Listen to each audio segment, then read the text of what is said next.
we are ready to begin another exciting Choose Your Own Adventure with Grave Robbers, once again by Ramsay Montgomery, dedicated to Olga Montgomery. Warning! Do not read this book straight through from beginning to end.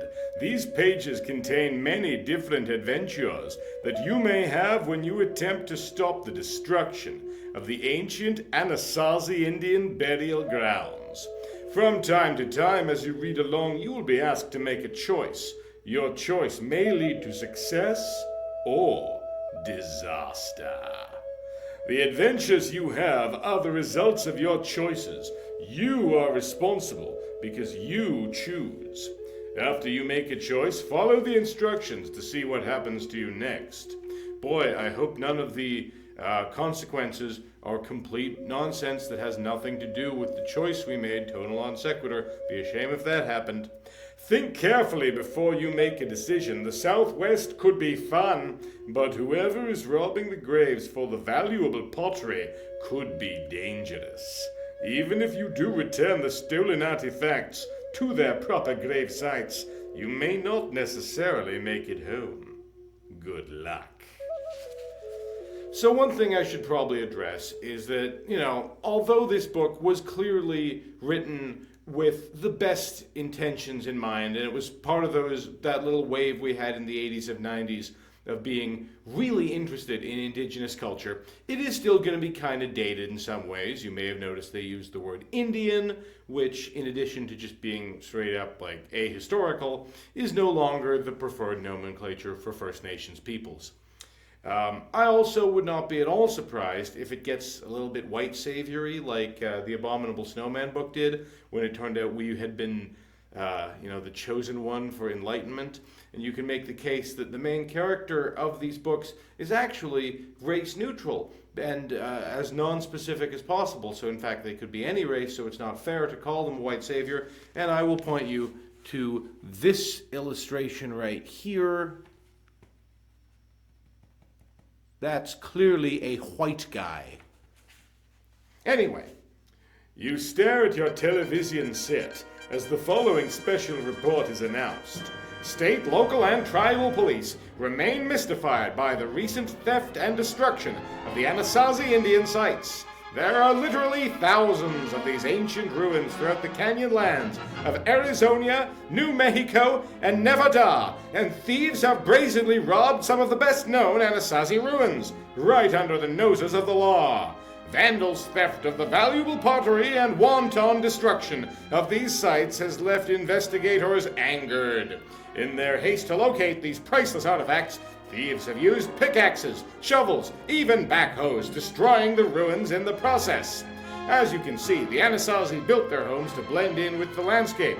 Made of stone and mud bricks, these dwellings became a part of canyon walls and cliffs. The Anasazi way of life was in harmony with nature until hundreds of years ago, when it mysteriously vanished. You can hardly believe it. Your interest in the Anasazi started last year when you spent the summer with your great-aunt, who lives in New Mexico. She introduced you to the Anasazi. She also introduced you to Daniel Chinawa and his son Edward Running Coyote. You and Edward quickly became close friends. Your friendship was strengthened by your interest in the Anasazi Indians. The two of you vowed to try and solve the mystery of their disappearance together. Turn to page 2. The television reporter continues the special report by showing different types of pottery that the Anasazi made. This might look insignificant to many of our viewers, but pottery and other artifacts like this give us history and insights into the Indian culture. Anthropologists and historians believe that secrets locked up in the ancient existence of this civilization could benefit us all. They might even serve as warnings to us today, warnings that could help prevent our modern civilization from disappearing, just as the Anasazi did hundreds of years ago. He's kind of right. I spent a summer digging for, in this case, mostly like stone tools. We were trying to find specifically like bits of chert that might have been used as knives and things like that. This would be like way earlier. This is literally Stone Age artifacts that we were looking for. But you can learn a lot from seemingly trivial bits of ancient garbage. Nodding your head in agreement, you feel an overpowering urge to stop the destruction of the sites and to uncover the secrets of the Anasazi. With us here tonight is the chief of the Navajo Tribal Police, Daniel Chinawa. The report continues. Mr. Chinawa, what can you tell us about the Anasazi? You don't wait to hear what the chief says. You know it already from your long days hiking the canyons with him and his son Edward. You reach for the phone and anxiously await the ring at the other end of the line, some 1,800 miles away. Ed, it's me. I've just seen your dad on TV. Is it really as bad as it seems? I mean, the gang who's busting up the sites, is the damage really as severe as they say? Go to the next page. Now, for voicing the various indigenous characters, I probably shouldn't do the Johnny Depp as Tonto voice, so what does Edward sound like? I'm sure glad you called, Edward says. Yeah, I was just going to call you. Can you come out here and help us? If you can catch the next plane to Albuquerque, I'll explain everything then. It's summer vacation. You've got money saved up from your part-time job at the gas station in town. Oh man, remember when part-time jobs at gas stations could, make enough money for anything? And just last week, your parents even suggested that it might be a good time for you to go back to New Mexico. I'll see you in Albuquerque tomorrow afternoon, Ed. I'm on my way. A flight leaves early the next morning and you're able to get a reservation. It doesn't take you long to pack. Your clothes, books, and rock climbing and camping gear fit into 2 blue canvas duffels. The next morning your parents drop you off and before long you're in the air. Edward meets you at the airport. It is really good to see him again after almost a whole year. Once the two of you are in his Jeep and headed out of town, you ask, "What's going on?" Thieves are destroying the ruins. They've taken all of the valuable pottery and are selling it on the black market. Anasazi pots sell for thousands of dollars. They're in huge demand. Private collectors value them highly, and they don't care how they get them. They just want to show the pottery off to their friends. The reports say that there aren't any clues. What can we do? We have to stop these thieves. You surprise yourself with the determination in your voice and your anger. Turn to page 89. Haha, that's my favorite number, 89. My father is waiting for us in Shiprock, Edward says. He'll explain everything then. The drive between Albuquerque and Shiprock is beautiful. Mountains to the east and north, desert and big sky all around. When you pull into the driveway, you see Mr. Chinawa sitting on the porch waiting for you. He has a large glass of lemonade in his hand. Welcome, my friend. I knew you would come. Here, have some lemonade to fight the heat. We have a lot to talk about. You take a glass and sit down. Oh, I really hope Mr. Chinawa makes us a delicious chili with chicken, green pepper, corn, onions.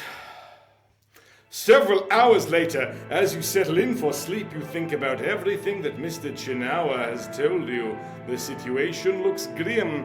It seems that there are several gangs raiding the Indian sites, and threats have been made to a volunteer citizens patrol. Ed, let's go down to your father's office tomorrow and look at the reports, you say. You never know. Maybe we'll find something that others have missed. I think that's about all that we can do at this point. I'll wake you up early tomorrow, Edward says. Good night. And hey, thanks for coming. Turn to page 8.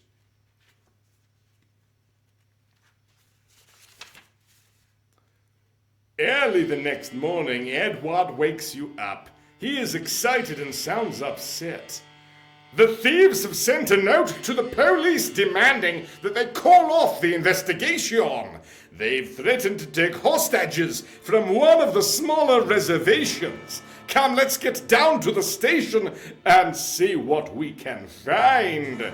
You jump out of bed and get dressed quickly. Edward is waiting for you in the jeep, and together you roar off to his father's headquarters, even though Mr. Chinawa is not there. You locate the reports, there are many of them, and it takes you most of the day to go through them. Most of the raids have been made in the Escalante River region of Utah. I wonder why, you ask. It's remote, I guess. What do you think about driving up there and having a look around? Edward says. He loves adventure, and so do you. Great idea, you say. Let's wait for your father to get back so he'll know where we are. Turn to page 12. Mr. Chinawa is back soon. He approves but suggests that you and Edward wait a day or two. He might be able to go with you then. You're not sure what you and Edward should do. If you wait for Mr. Chinawa, you might be able to do some research over the next couple of days. On the other hand, the sooner you get to the Escalante River region of Utah, the sooner you may uncover some clues that will help save the ruins. If you decide to wait for Mr. Chinawa, turn to page 100. If you decide to leave as soon as possible, turn to page 6. We are having another adventure, and it is up to you how it proceeds.